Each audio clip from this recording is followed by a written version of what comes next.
This is your reminder that not all matting is intentional neglect. This boy came to me after I hadn't seen him for a little while. He had basically been staying with a family member who, because of personal reasons, just wasn't that well equipped to look after this dog. This can happen for so many reasons. It could be illness, bereavement, mental health issues. The list is never ending. So I never judge the situation. My job as a dog groomer is to make the dog comfortable again. And what you see here is incredibly matted ears. I hadn't seen anything quite this bad for so long. It took me forever to get these mats out. And you can see just how much moisture there was stuck underneath all of that matting. And as I pull it out, you can just see how tight this is. That restricts blood flow to the ear and can cause hematomas. So you can see here that I'm just flopping the ears above the dog's head and wrapping up a happy hoodie. Doing this just stops the dog from shaking his ears and causing the blood vessels in the ears to burst as the blood flow is returning back to normal.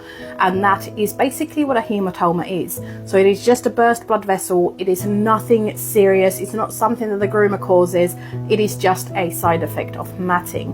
And I really struggle with this groom, and you can see there that he was itchy. At this point I was like, oh no, he's got fleas, doesn't he? And he did. I will show that just in a moment. And the thing with clipping out matting is that you want to cut any hanging bits off as you go, because it is really heavy. And you can see here that there's flea dirt everywhere. And clipping off all of that matted hair also revealed this weird oozing scab. Matting can hide so many different things. Again, us revealing these injuries doesn't make it our fault. So if you do have to clip off a matted dog, please just make the owner aware that it could be the case. And as I found lots of flea dirt on him, I used the Peanut Pickle Flea Defense shampoo. And I will always make a shampoo ring around the neck first before I wash the body, because if any fleas were present, they would try to climb to a dry spot on the dog, and that could mean going into the dog's ears. And you can just see how itchy this poor pupper was.